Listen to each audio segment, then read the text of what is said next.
Welcome to Spiritual Insurgency, the daily edition, coming right at you. We did miss a day. You missed Wednesday. We had one hell of a day. Yeah, we did. I got sick with some crazy virus. And I got hit head on by an 18-wheeler semi-truck. No joke. No joke. Legitimately. Yes. So I was in bed all day from the time I recorded the previous show all the way till, pretty much last night at like 9 p.m. and Aaron got hit by a semi-truck. So the spiritual warfare that is on this show is quite extreme. I mean, we knew that we were in for some tough spiritual battles coming into this.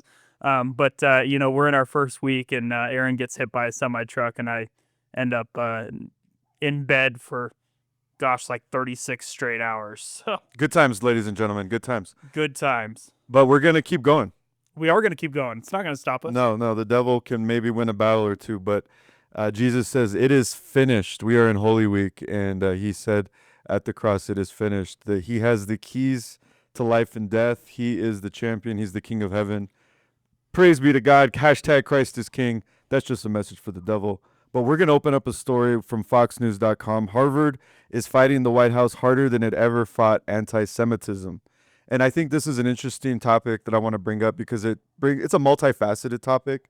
It brings up the issue of free speech. It brings into question the base support for Donald Trump. Essentially, the crux of the story is that Trump passed an executive order protecting Jews within the context of anti-Semitism, that there's these anti-Semitic laws that are being put into place over college campuses because college campuses receive federal funding from the government. And if you do not comply with Trump's executive orders, not protecting Jews under these definitions of what is anti-Semitism, you lose federal funding. And Harvard University, the premier university in the world, is front and center in this issue because they're bucking Trump and saying we're not going to comply. So the White House froze more than $2 billion in federal funding following their failure to curtail the compliance with this executive order. Harvard President Alan Garber said, "No government, regardless of which party is in power, should dictate what private universities can teach, whom they can admit and hire, and which areas of study and inquiry they can pursue." So this is also bringing into question the left-right paradigm, because I think, generally speaking, Harvard's seen as a woke, left-wing university. Barack Obama was president of the Harvard Law Review. I got a lot to say about this, but I want to hear, Jason, kind of what are your initial thoughts as you hear these stories? So really what's taking place is, and keep in mind that Harvard has $53 billion in endowment that goes to their school, the most out of any university in the United States. But these universities also have tax-exempt status. And so what Trump is threatening to do at the moment, and what he did the other day, was he said, hey, we're going to ask the IRS to remove your tax-exempt status. Now, what's really interesting is this kind of brings up a very interesting debate, because for years and years and years, churches have been threatened to have their tax-exempt status removed for what comes out of the preacher's mouth at the pulpit. And so when we look at what's going on at Harvard in this free speech issue, which, by the way, there's policy and allowing free speech to take place on your campus, and then there's just straight up restricting certain students' accesses.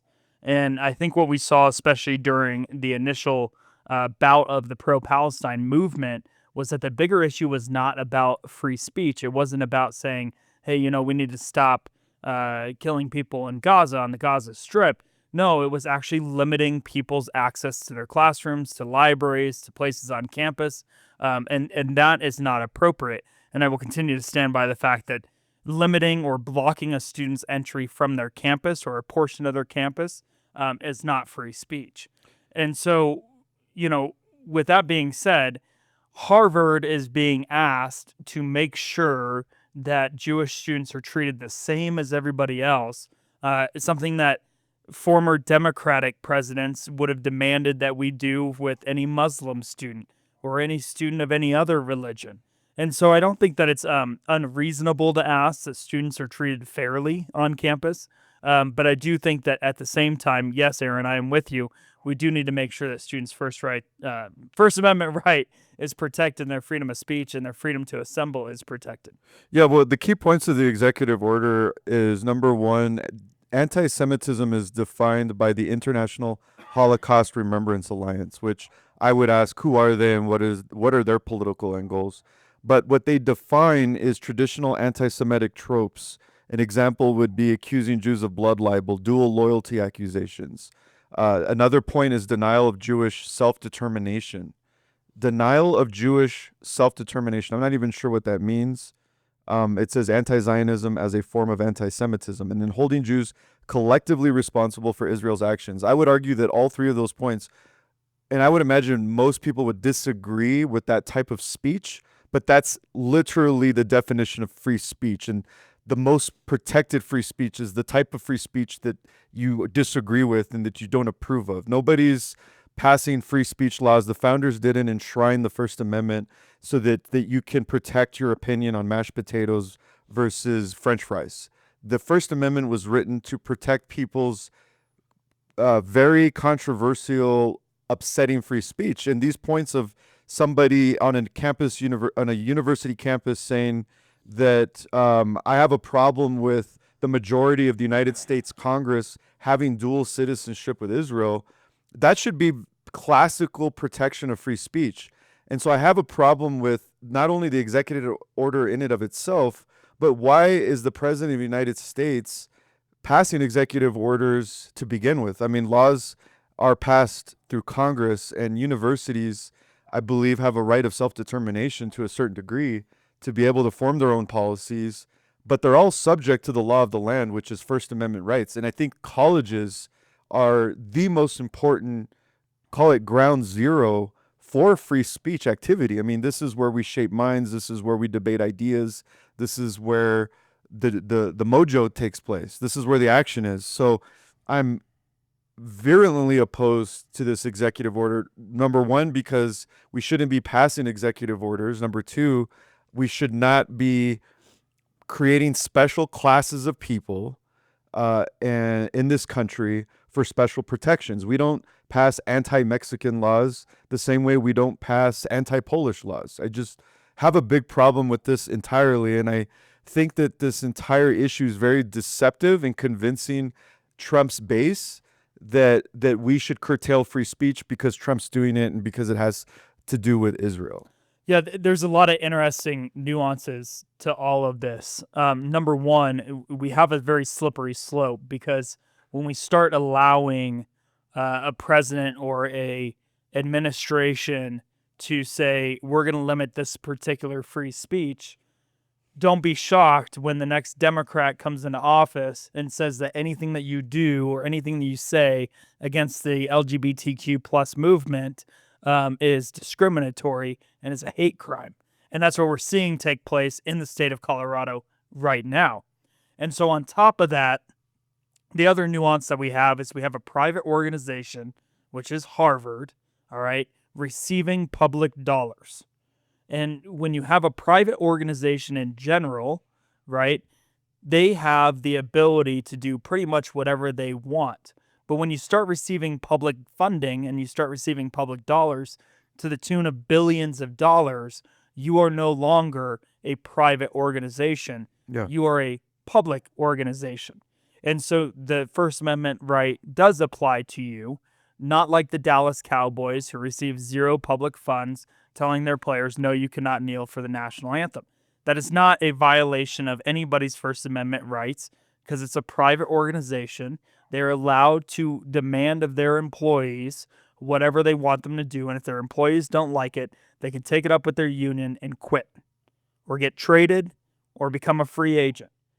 All right, this is a situation where First Amendment rights do technically apply because it is a public square.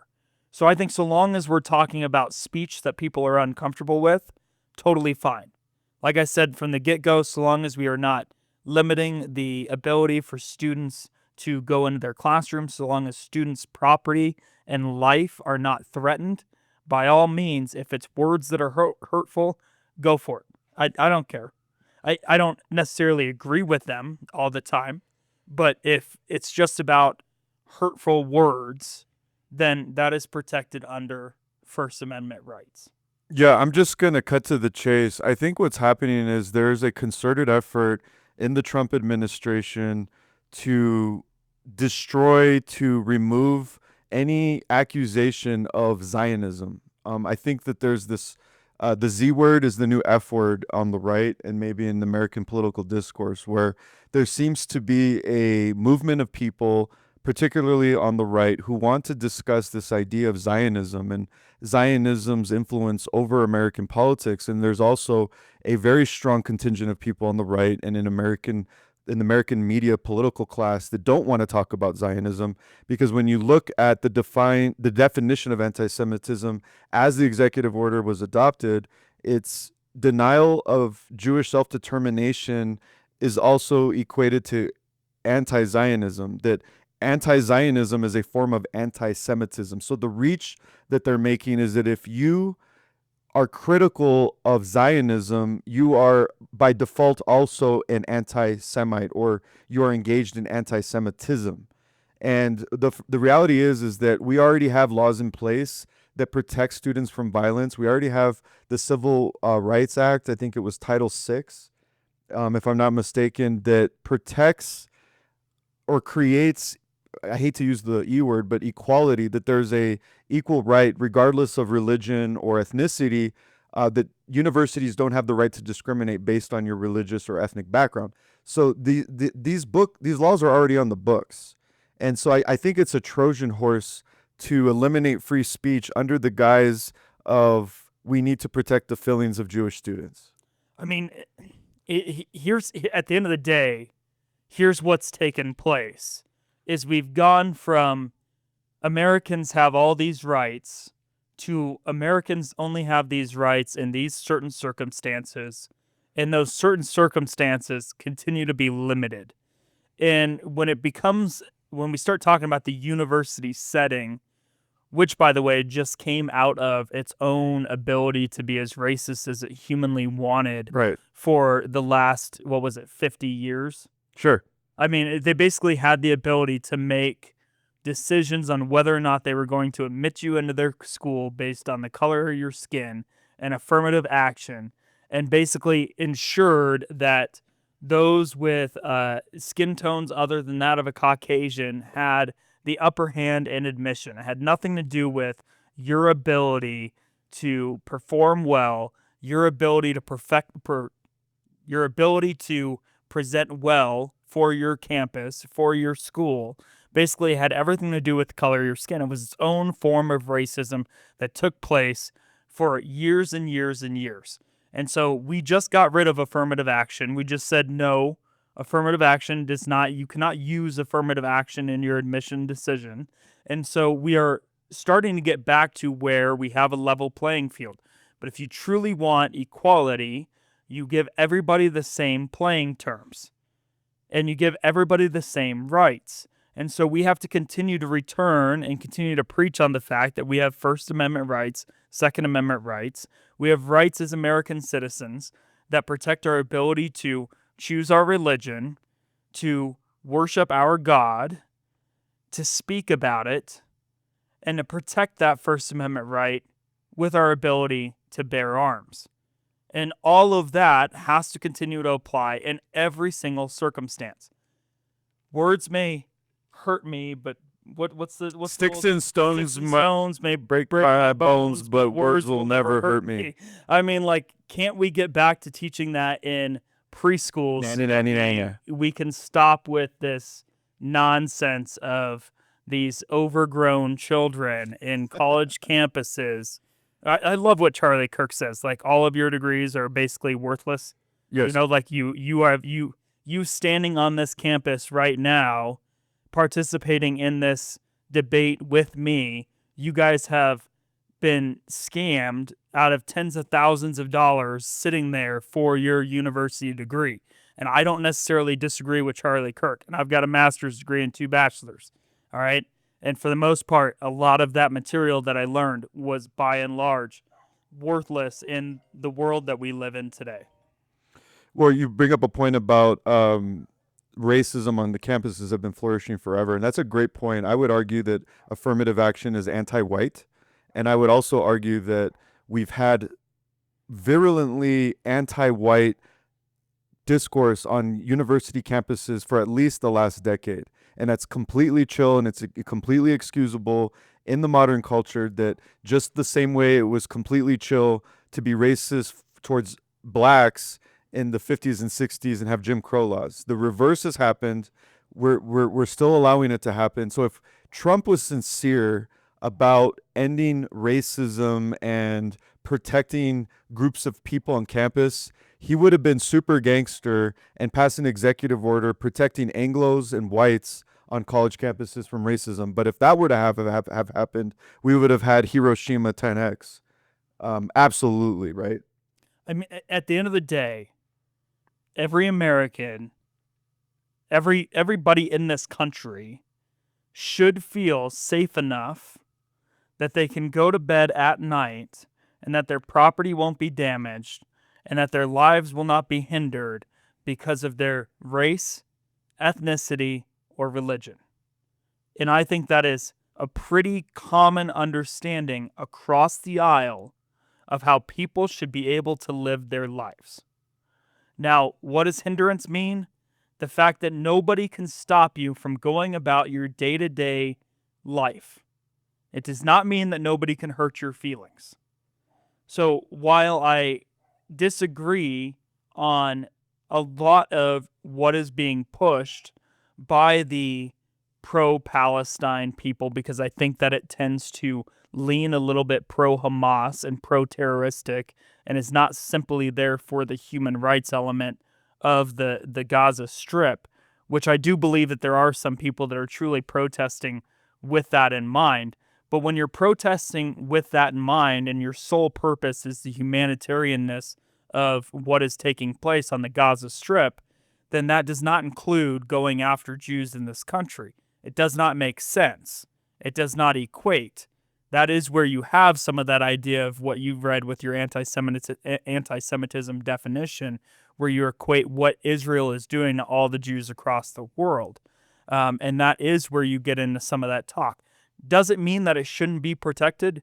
No, I don't agree. So I will agree with you there. But I do thoroughly enjoy this conversation. I think it is very interesting. I think that we have to check ourselves as conservatives and go, even though there's a vast chunk of conservatives that really want to protect Israel, at the same time, we have to look at our Constitution and realize that we are setting a very dangerous precedent when we start limiting the rights of Americans, because eventually those rights will be limited against you, and we've set the precedent for it to be able to be done. Yeah. All right. Thank you for joining us. This has been the Daily Insurgency. I'm Jason Lupo, sitting here with Aaron Lujan. We will see you every day, Monday through Saturday at 3 p.m. Peace. Join us tomorrow. Peace out.